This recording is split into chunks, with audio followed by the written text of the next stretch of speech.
की तैयारी कर रहा है, अन्य किसी भर्ती एग्जाम की तैयारी कर रहा है, उसमें आपके जीके के प्रश्न रहेंगे। पहला प्रश्न है राजस्थान के इतिहास के प्रश्न हम यहाँ पे करेंगे। किस दुर्ग को यूनेस्को ने विरासत दुर्ग घोषित नहीं किया है? यूनेस्को ने 6 दुर्ग है जिनको विरासत दुर्ग घोषित किया गया, उनमें से कौन सा है जिसको विरासत दुर्ग में नहीं लिया है? जैसलमेर, आमेर, मांडलगढ़ और गागरोन। तो मांडलगढ़ दुर्ग जो भीलवाड़ा का है इसको विरासत में शामिल नहीं किया है। सी ऑप्शन आपका राइट हो जाएगा। आपको भी साथ साथ में कमेंट में उत्तर बताते रहना है ताकि पता चल सके कि आपको कितने प्रश्न आते हैं। अगला प्रश्न है चित्तौड़गढ़ का किला अवस्थित है। चित्तौड़गढ़ का जो किला है, गढ़ तो चित्तौड़ बाकी सब गढ़ैया, तो ये किला किस पठार पर अवस्थित है? मेसा के पठार पर, भोराट के पठार पर, गोरम पठार पर या बीजासन के पठार पर? चित्तौड़गढ़ का किला जिसके चित्रकूट भी कहा जाता है ये मेसा के पठार पर अवस्थित है। ये उत्तर आपका सही हो जाएगा। अगला प्रश्न आपके सामने दधिमती माता का मंदिर कहाँ है? दधिमती माता का मंदिर कहाँ पे है? कंसवा कोटा में है, ओसिया जोधपुर में, गोट मांगलोद नागौर में या पीपड़ूद के अंदर? बताएंगे दधिमती माता का जो मंदिर है ये मंदिर कहाँ पे है? तो दधिमती माता का मंदिर गोट मांगलोद नागौर के अंदर है। कहाँ पे हो जाएगा? गोट मांगलोद नागौर में है दधिमती माता का मंदिर। सी ऑप्शन आपका सही हो जाएगा। अगला प्रश्न आपके सामने है 2.5 दिन का झोंपड़ा कहाँ है? 2.5 दिन का झोंपड़ा है ये कहाँ पे है? अजमेर में है, बीकानेर में है, उदयपुर में है या कोटा में है? तो 2.5 दिन का झोपड़ा जो विग्रहराज चतुर्थ के द्वारा संस्कृत पाठशाला बनाई गई थी, बाद में कुतुबुद्दीन ऐबक इसको मस्जिद में परिवर्तित करता है, ये अजमेर के अंदर है। ए ऑप्शन आपका सही हो जाएगा। अगला प्रश्न आपके सामने हवा महल की पहली मंजिल का नाम क्या है? हवा महल में 5 मंजिलें आप सभी जानते हैं। जयपुर स्थित हवा महल जो 5 मंजिला है श्री कृष्ण के मुकुट के समान, उसकी जो पहली मंजिल है उस पहली मंजिल का नाम क्या है? रत्न मंदिर, प्रकाश मंदिर, हवा मंदिर या प्रताप मंदिर? तो पहली मंजिल का नाम प्रताप मंदिर है। डी ऑप्शन आपका यहाँ पे सही हो जाएगा।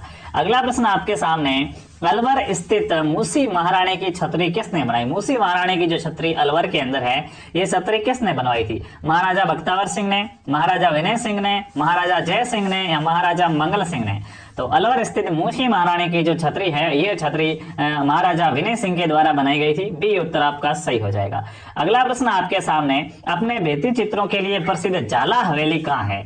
शेखावटी क्षेत्र की हवेलियां हैं वो अपने भित्ति चित्रों के लिए प्रसिद्ध है, जिसमें एक हवेली है झाला हवेली। ये झाला हवेली कहाँ पे है ये आपको बताना है। अपने भित्ति चित्रों के लिए प्रसिद्ध झाला हवेली कहाँ पर है? कोटा में है, झालावाड़ में है, बूंदी में है या मंडावा में है?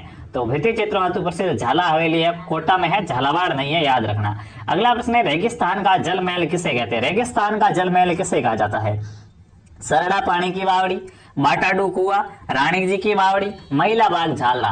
तो रेगिस्तान का जल महल है ये बाटाडू कुआ बाड़मेर को कहा जाता है। किसको कहा जाता है? बाटाडू का कुआ है बाड़मेर में, उसे रेगिस्तान का जल महल कहा जाता है। बी ऑप्शन आपका सही हो जाएगा। अगला प्रश्न आपके सामने प्रश्न नंबर 9, निहाल चंद किसके दरबारी चित्रकार थे?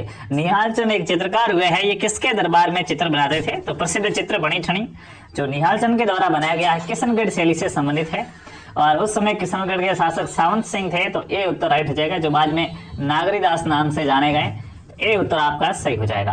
अगला प्रश्न आपके सामने हवेली चित्रकला किस शताब्दी की देन है? हवेली चित्रकला है ये किस शताब्दी की देन है? 17वीं, 20वीं, 19वीं, 18वीं? तो हवेली चित्रकला 19वीं शताब्दी के अंदर आई थी। डी उत्तर आपका यहाँ पे सही हो जाएगा। अगला प्रश्न आपके सामने राजस्थान में दरियों के निर्माण के लिए प्रसिद्ध केंद्र कौन से है? राजस्थान में दरी निर्माण हेतु प्रसिद्ध केंद्र कौन से? टांकला, सालावास, मोलेला, बू, अकोला, झड़ोल, गजसिंहपुरा और नौखा? तो देखिएगा टांकला और सलावास क्षेत्र है ये दरियों के प्रसिद्ध केंद्र है। ए ऑप्शन आपका सही हो जाएगा। अगला प्रश्न है गलीचा निर्माण हेतु प्रसिद्ध है। गलीचे हैं वो कहाँ के प्रसिद्ध है? गलीचों का निर्माण है वो कहाँ पे किया जाता है बेहतरीन ढंग से? अजमेर में, सिरोही में, जयपुर में या पाली में? तो गलीचे अगर आपको लाने हो तो जयपुर के गलीचे प्रसिद्ध है। सी उत्तर आपका सही हो जाएगा। अगला प्रश्न है सुबटिया लोकगीत का संबंध किससे है? सुबटिया लोकगीत है ये सुबटिया लोकगीत कौन गाती है? गरासिया स्त्री गाती है, सती स्त्री गाती है, वीरांगना स्त्री गाती है या भील स्त्री गाती है? तो भील स्त्री है वो एक सुबटिया पक्षी को संबोधित करके गीत गाती है। डी उत्तर आपका यहाँ पे सही हो जाएगा। अगला प्रश्न है मुंह से बजाया जाने वाला वाद्य यंत्र है वो कौन सा वाद्य यंत्र है जो फूंक मारकर यानी कि मुंह से बजाया जाता है? एकतारा, अलगोजा, नौबत, ताशा? तो अलगोजा सुशील वाद्य यंत्र की श्रेणी में आएगा जो उसे हम फूंक मार के यानी कि मुंह से बजाएंगे। बी उत्तर आपका यहाँ पे सही हो जाएगा। अगला प्रश्न है वाद्य यंत्र टामक का संबंध खाली जगह क्षेत्र से है। वाद्य यंत्र टामक है, इस टामक का संबंध कौन से क्षेत्र से है? मेवात से है, मारवाड़ से है, मेरवाड़ा से है या मेवाड़ से है? देखिएगा में हो रहा है, लेकिन आपको बताना है टामक है ये कहां पे बजाया जाता है? ये मेवात क्षेत्र में बजाया जाने वाला वाद्य यंत्र है। ए ऑप्शन आपका सही हो जाएगा। अगला प्रश्न आपके सामने, बम रसिया नृत्य कहां का प्रसिद्ध नृत्य है? बम रसिया नृत्य है, इसका संबंध कहां से है? अलवर भरतपुर से, जयपुर अजमेर से, जैसलमेर बाड़मेर से या उदयपुर सिरोही से? तो बम रसिया नृत्य अलवर भरतपुर क्षेत्र का नृत्य है जिसे बम नृत्य भी कहते हैं। अगला प्रश्न है, कूचामनी ख्याल के प्रवर्तक कौन थे? जो नागौर क्षेत्र में कूचामन की प्रसिद्ध ख्याल है, कूचामनी ख्याल, इस कूचामली ख्याल के प्रवर्तक कौन थे? लच्छी राम जी, अली बख्श जी, नानू राम जी या दूलिया राणा? तो आप सभी को पता होना चाहिए जो कूचामनी ख्याल है, इस कूचामनी ख्याल के प्रवर्तक लच्छी राम जी हुए हैं। ए उत्तर आपका सही हो जाएगा। अगला प्रश्न आपके सामने है, रामसनी संप्रदाय की शाहपुरा शाखा के संस्थापक कौन थे? रामसनी संप्रदाय की जो शाहपुरा शाखा है, इस शाहपुरा शाखा के संस्थापक कौन थे? जयमल दास जी थे, रामचरण जी थे, रामदास जी थे और दरियाद जी थे। तो याद रखना शाहपुरा शाखा रामचरण जी के द्वारा चलाई गई थी। बी उत्तर आपका यहाँ पे सही हो जाएगा। जिसने भी बताया है उनका सबका उत्तर सही है। अगला प्रश्न आपके सामने, मीराबाई ने अपना अंतिम समय किस स्थान पर बिताया?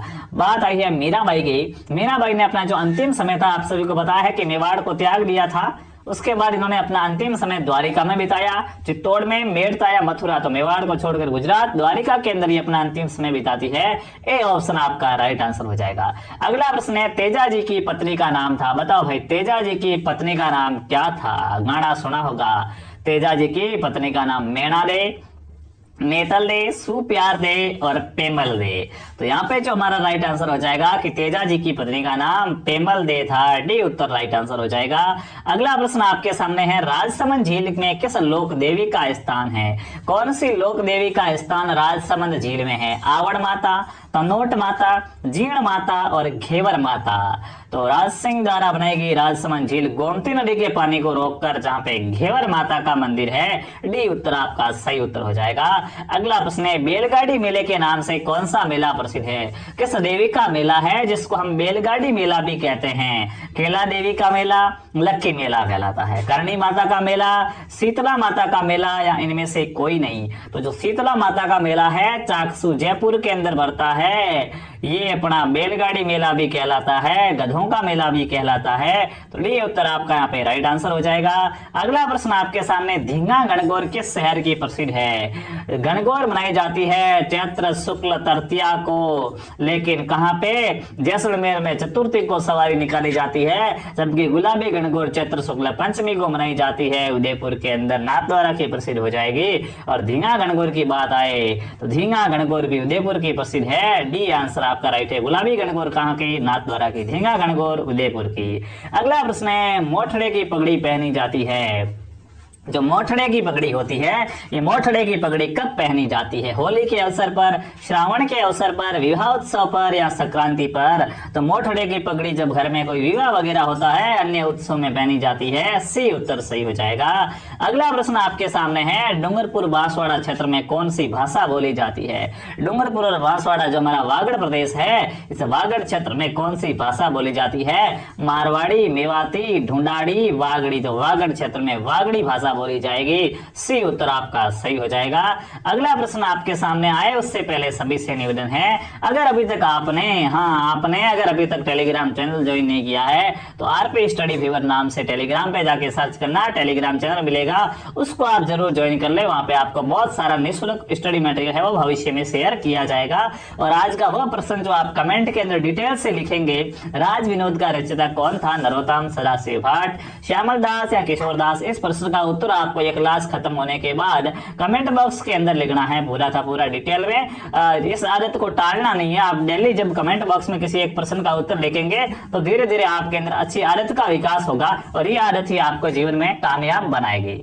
तो ये अपनी क्लास थी। कैसी लगी क्लास? अगर अच्छी लगी तो क्लास को लाइक करें और अपने और भी दोस्तों के